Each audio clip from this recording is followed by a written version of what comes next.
So আজিৰ কোৱেশ্চনটো চোৱা কি আছিল আমাৰ যে class 10 mathematics chapter mathematics chapter 1 exercise 1.1 question number 5 চোৱা কোৱেশ্চনটো আছে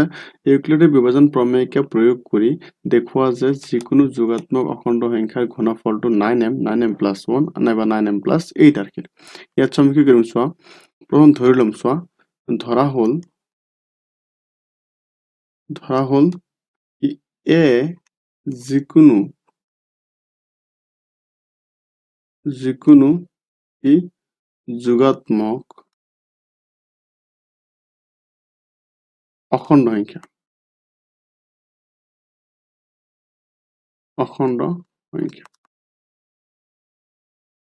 আৰু b ইকুয়াল কিমান ধৰিম ইয়াত 3 ধৰিম তাৰ কাৰণটো হ'ল চোৱা এতিয়া আগতে আমি আগত 3m ইয়াৰ আগৰ কোৱেশ্চনটো তোমালোকে চাবা আপলোড কৰা আছে চাবা সো 3m + 1 তেনেকুৱা আছিল তাতে আমি 3 ধৰিছিল তাৰ কাৰণটো হ'ল তাতে ইয়াতে 9 আছে 9 টো ধৰা নাই তাৰ কাৰণটো হ'ল কি চোৱাচোন যে 9 ধৰিলে বহুত ডাঙৰ হৈ যায় সেইকাৰণে 9 ধৰা নাই সৰু কৰিবৰ কাৰণে আমি 3 ধৰিছো বুজিছা কথাটো এতিয়া এতেকে লিখা যে ইউক্লিডৰ বিভাজন প্ৰমেয়কে ব্যবহাৰ কৰব ইউক্লিডৰ বিভাজন প্ৰমেয়িকা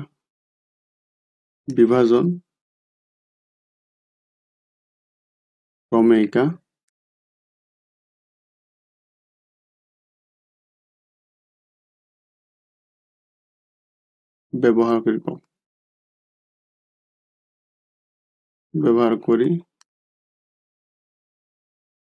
চোৱা কি পাম যে আমি সূত্ৰটো জানো কি a = bq + r এটো সূত্ৰ জানো हैना যত কি হয় 0 ≤ r কি আছে b हैना এতিয়া চোৱা আমি ইয়াত a = কি কৰিম b এই b এৰ জায়গাত কি দিম আমি 3 দিম আমি b কিমান ধৰিছো 3 ধৰাইছো हैना তো b এর জায়গাত কি দিম b এর জায়গাত দিম আমি 3 + r 3q + r 0 ≤ r b এর জায়গাত কি দিম আমি 3 দিম বুঝি পালা এখানে ক্লিয়ার হৈছে এতিয়া চোৱা এতিয়া r এৰ ভ্যালু কিমান হ'ব চোৱা r এৰ ভ্যালু হ'ব আমাৰ যেহেতু 0 r এৰ ভ্যালু কিতে 0 এৰ সমান দিছে আৰু 3 তকৈ কম দিছে মানে কি হ'ব 0 1 আৰু 2 হ'ব বুঝি পালা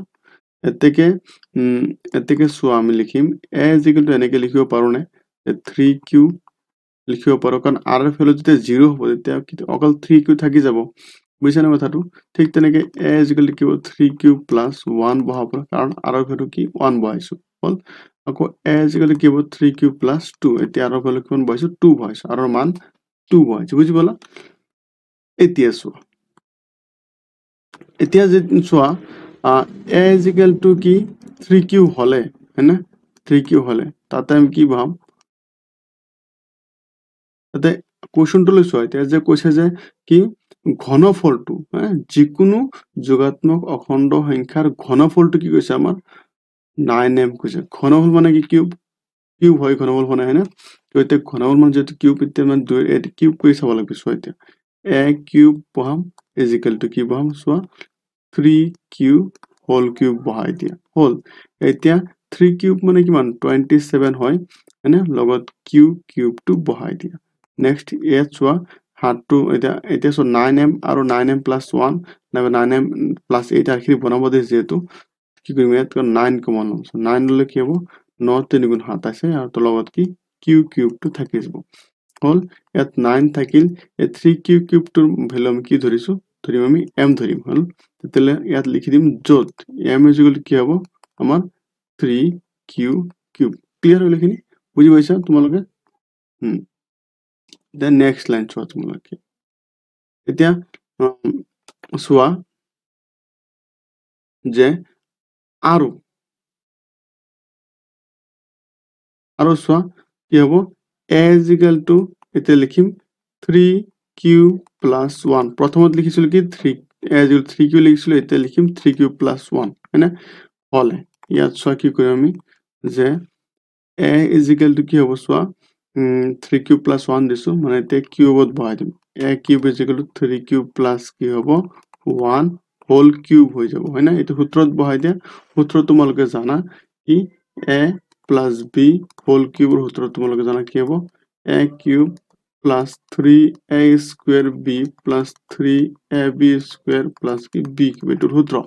এটো সূত্ৰৰ মতে বহাই যোৱা এতিয়া কি বসোৱা 3q whole cube বহাই দিয়া plus সূত্ৰৰ পৰা 3 আকৌ 3q whole square into 1 plus 3 into 3q into 1 square plus 1 cube হলে খিনি নেক্সট লাইন চোৱা 3 cube মানে কিমান হ'ব 27 হ'ব লগত q cube to বহাই দিয়া প্লাস সোয়া কি হ'ব 3 পৰত স্কয়াৰ আছে কিমান হ'ব 9 হ'ব আৰু সোয়া 3 9 3 কিমান হ'ব 27 হ'ব হয়না 27 q স্কয়াৰ হ'ব প্লাস সোয়া 3 3 9 হ'ব 9 9 k হ'ব সো 9 q হ'ব প্লাস 1 1 পৰত q আছে মানে কিমান 1 হ'ব তো এইখিনি পৰতে 9 কমন লোৱা 9 কমন ললে কি হ'ব সোয়া 9 3 27 q cube plus 9 3 27 q square plus 9 9 তো লৈ লৈছে থাকিল কি q plus 1 থাকিল বুজি পালা এখিনি তো 9 আমি এখিনি মান কিমান বহাম এতিয়া m বহাম plus 1 বহাই দিলো ইয়াত লিখি দিম যত m ইকুয়াল টু কিমান 3q cube plus কি 3q square plus 1 বুজি পালা এটো হল এটা থার্ড স্টেপ সোয়া এই দুই নম্বর স্টেপ দিছে থার্ড স্টেপ সোয়া আকৌ সোয়া এটা আমি প্ৰথমত লিখিলো a ইকুয়াল টু 3q এটো ঘনফল কৰিলো মানে কিউব কৰিলো আকৌ দ্বিতীয়তে লিখিলো কি যে a equal to 3q plus 1 এটো কিউব কৰিলো আমি হেনা এটা নেক্সট সোয়া আমি a equal to 3q plus 2 কৰিম হেনা আকৌ a equal to 3q plus 2 হলে দেখিলো সোয়া a কিউব বহাই দিলো equal to 3q plus 2 whole cube বহাই দিলো এতিয়া এইটো সূত্ৰত ভাঙি দিয়া মানে কি a plus b whole cube সূত্ৰত ভাঙি দিয়া 3q হোল কিউব প্লাস কি হ'ব 3 into 3q whole square into 2 plus 3 into 2 3q into 2 square plus কি হ'ব 2q হ'ব না এটো the next line চোৱা 3 পৰত কিউব আছে 9 হ'ব সৰি 27 হৈ যাব আৰু কিউব প্লাস ইয়াত কিমান 3 পৰত স্কয়াৰ আছে কিমান হ'ব 9 9 3 27 27 দুগুণ কিমান হয় 27 দুগুণ কিমান হয় 54 হয়না কিউব পৰত স্কয়াৰ আছে বহাই দিয়ে কিউব স্কয়াৰ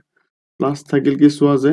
3 3 9 আৰু 2 পৰত স্কয়াৰ আছে কিমান 4 9 4 কিমান 36 বহাই দিলো আৰু কিউ লগত বহাই দিলো প্লাস থাকিল কি আমাৰ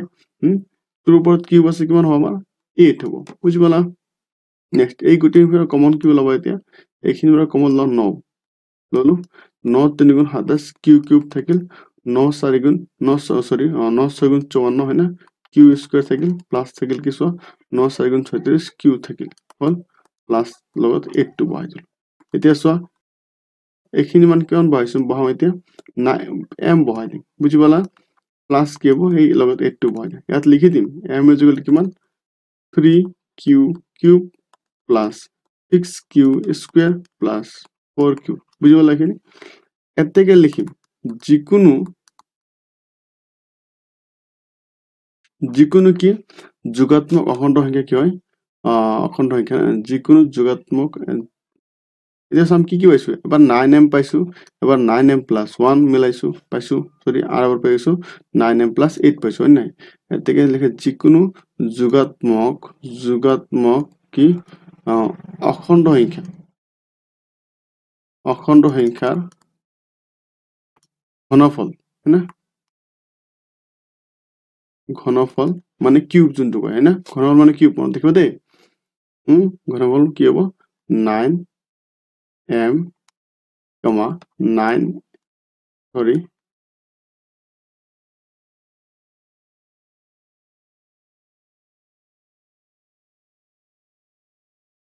9m